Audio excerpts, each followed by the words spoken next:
Si usás amlodipina, lisinopril o losartán, esto es muy importante.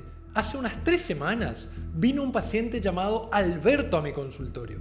Me contó que había dejado de salir de su casa porque al bajar las escaleras se mareaba. Alberto tomaba amlodipina, losartán y medio clonazepam para dormir. Cuando le medí la presión, Alberto tenía 130/80, o sea, su presión estaba perfecta para su edad. Él tenía unos 74 años. Entonces le dije, Alberto, vamos a medirte la presión parado. Y cuando lo hice, a los 3 minutos le dio 105/70. Alberto no lo sabía, pero tenía hipotensión ortostática severa. Es más, se había sorprendido de que le tome la presión estando parado, porque nunca le habían medido de esta forma. ¿Qué hice? Le bajé la dosis del medicamento, le enseñé algunas técnicas y algunos hábitos para mejorar su presión, que es lo mismo que te voy a enseñar hoy. Alberto volvió hace tan solo 3 o 4 días a consultar y feliz me comentó que ya podía bajar escaleras y que habían vuelto a reunirse con amigos y familiares. Es decir, Alberto había recuperado su vida. Creo que uno de los problemas más graves está justo ahí. Muchos médicos recetan amlodipina, losartán, lisinopril y creen que el trabajo ya está hecho. Incluso yo en otra época también lo creía. Pero mientras más aprendí y más estudié, mi visión cambió. Lo que vas a aprender hoy puede cambiarte la vida. Porque en cardiología los números perfectos en el tensiómetro pueden ser una trampa, en especial cuando vienen acompañados de mareos, cansancio o peor aún, caídas. Muchas veces estamos tratando la presión pero creando un problema peor y esto pasa con miles de pacientes todos los días. Soy el Dr. Beller, soy especialista en cardiología y hoy te cuento todo lo que tenés que saber si tomás amlodipina, losartán, lisinopril o cualquier otra medicación para la presión. Atención mayores de 60 años, porque lo que no saben es que cuando crecen, sus arterias se vuelven más duras, más rígidas. Y cuando el corazón empuja la sangre con fuerza contra las arterias, estas ya no amortiguan tan bien la llegada de sangre. Y esto aumenta la presión pero también la baja mucho.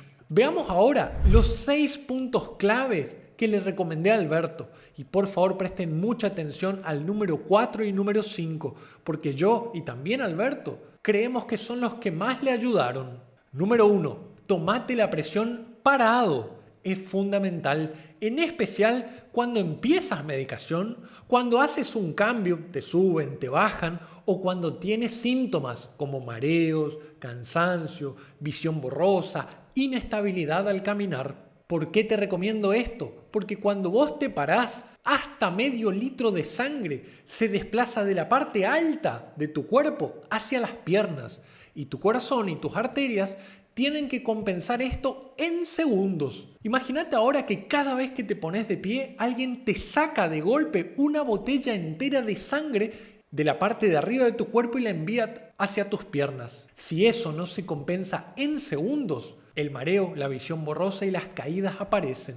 Y no hace falta desmayarse para tener hipotensión ortostática. Mucha gente cree que mientras no se caiga o no se desmaye está todo bien y esto es un error. A veces la única señal es sentirse inseguro al caminar, mareado o tener hipotensión ortostática sin que tengas la vista borrosa o te marees. El tensiómetro muestra que la presión cayó. Quienes toman amlodipina, quienes toman losartán, quienes toman lisinopril u otra medicación y en especial si son mayores de 60, deben saber esto. Estoy hablando de un protocolo para detectar en casa si tienes hipotensión ortostática.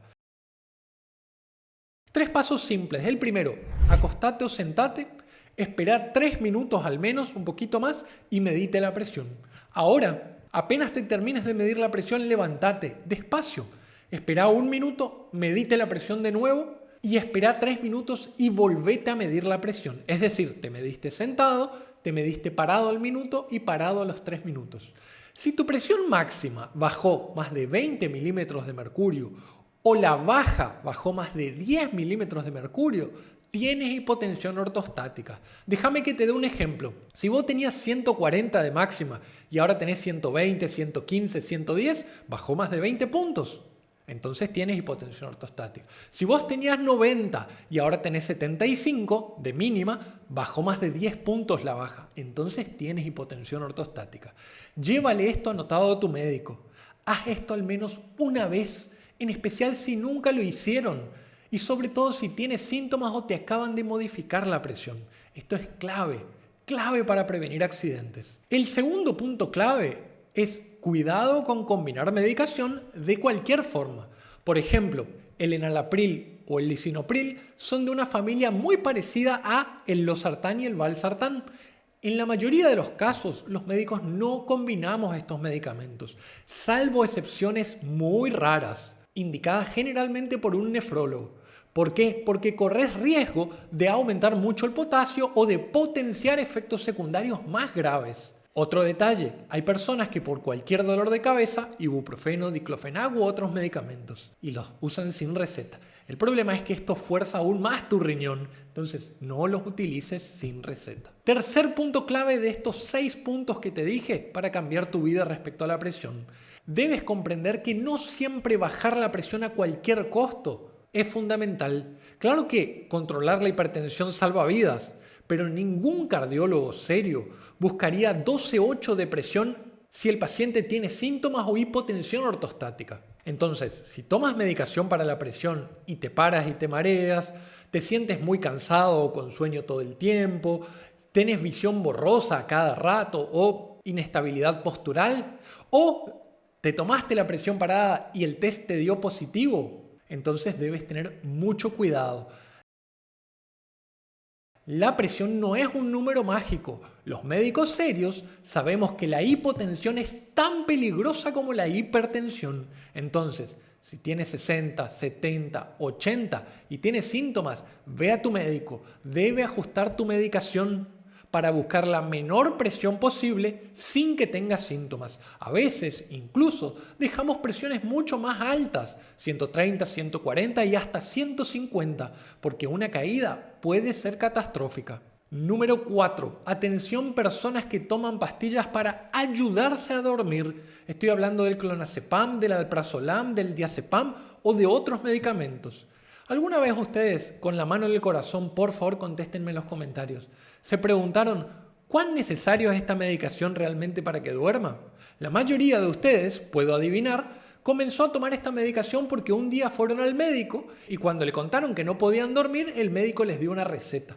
El problema es que desde esa época hasta ahora pasaron 2, 3, 4, 10 años y nunca más se habló del tema. Vos continuás tomando la medicación, pero habías empezado con un cuartito, después con media, luego una entera, luego 2. Hay pacientes míos que llegan a tomar hasta 4 miligramos por día, una locura. Esos pacientes no pueden dormir y están ansiosos si no tienen ese medicamento. Esto se llama tolerancia y dependencia. Estas medicaciones te vuelven adicto. Y lo más triste de estas pastillas es que si bien te ayudan a quedarte dormido, lo que la mayoría de ustedes no sabe, porque en general no se habla, es que a cambio destrozan la calidad de tu sueño, no le permiten a tu cerebro generar las distintas etapas del sueño, complican el sueño. Claro, te quedas dormido, es muy lindo, parece que es todo rápido y te despertás al otro día, pero ¿notás cansancio? ¿Notás niebla mental? Bueno, algunos pacientes míos, en quienes he conseguido quitar este medicamento, están hoy mucho mejor. ¿Qué te sugiero yo? Consulta con tu médico, pregúntale, doctor, yo tomo esto hace 3 años, 5 años, ¿es necesario realmente? ¿Puedo disminuirla? ¿Cómo lo hago? La disminución gradual, en especial cuando acompañas con hábitos, es posible. Ahora, si lo haces solo y de golpe vas a fallar. Un número gigante de personas lo toma porque sí y no porque realmente lo necesitan. Han normalizado ser adictos. Han normalizado tomar un medicamento sin un motivo claro. Y por favor, el problema no es que hayas necesitado este medicamento en algún momento. El medicamento no es malo. Muchas veces fue útil y estuvo bien indicado. El problema aparece cuando pasan los años y nadie vuelve a preguntarse si todavía lo necesitas. Lo que fue una solución temporal termina convirtiéndose en un tratamiento permanente que nadie lo revaluó nunca. Por favor, intenta rever esta situación. Número 5. cuidado al levantarte y en especial con las cosas de tu habitación. Y estoy hablando acá a los mayores y a los jóvenes también. Tomen o no tomen medicación. Porque te dije que cuando te levantás de golpe, hasta medio litro de sangre se desplaza hacia sus piernas. Cuando nos levantamos a la madrugada a orinar, encima estamos mareados y desorientados. La forma correcta a cualquier edad de levantarse es: te sacás la colcha, te sentás en la cama, esperás 20 a 30 segundos, podés mover un poco las pantorrillas, hacer como puntitas de pie en el piso y luego de estos 30 o 40 segundos te vas a parar. Estando parado vas a esperar nuevamente 30 a 40 segundos. Incluso también podés hacer puntita de pies. Si ahí no te mareás, recién ahí empezás a caminar. Porque la hipotensión ortostática puede aparecer 1, 2 o 3 minutos después. Entonces es fundamental estar cerca de la cama cuando te marees o se te nuble la vista. Aunque ustedes no lo crean, millones de adultos mayores sufren caídas por mareos en la noche. Estas caídas llevan a fracturas de cadera, a golpes graves en la cabeza. Les pregunto a ustedes, ¿no conocen a nadie que se haya caído en la noche? Para un adulto mayor esto puede ser muy pero muy malo. Y también ciertos elementos en la habitación. En especial presta atención a estos tres. 1. Alfombras. Son bonitas, son lindas, todos los tenemos en la habitación, pero son peligrosas.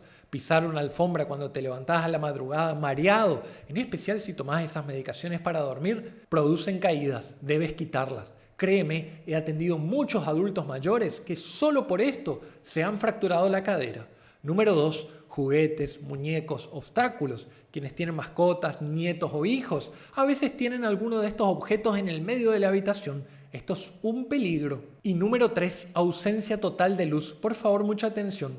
Para dormir, la ausencia total de luz es fundamental.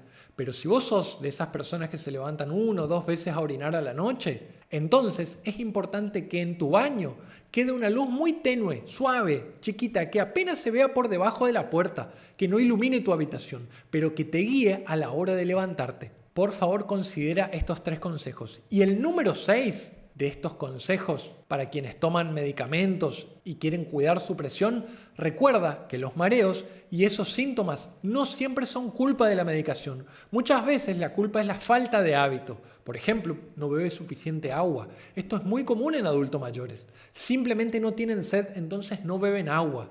Si no beben agua, la sangre queda espesa y la presión baja. Esto empeora el cansancio, empeora los dolores de cabeza, la niebla mental, los mareos y las caídas. Ahora, quiero que seamos sinceros. Por favor, contéstame en los comentarios.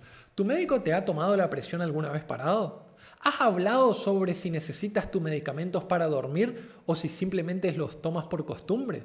¿Bebes suficiente agua o bebes agua solo cuando tienes sed? ¿Por qué? Porque vivir bien no es que tu presión sea un relojito como muchos piensan, ni tampoco usar atajos para dormir tomando pastillas que hacen mal. Vivir bien, ser libre y recuperar independencia son un conjunto de hábitos bien aprendidos. Usar medicación está muy bien cuando está indicado. Usar medicación porque sí y sin sentido, siguiendo una tablita de que 12-8 está muy bien, está mal. Ahora que ya sabes esto, espero que puedas vivir mejor. Te mando un gran abrazo desde nuestro lugar del mundo. Chau, chau.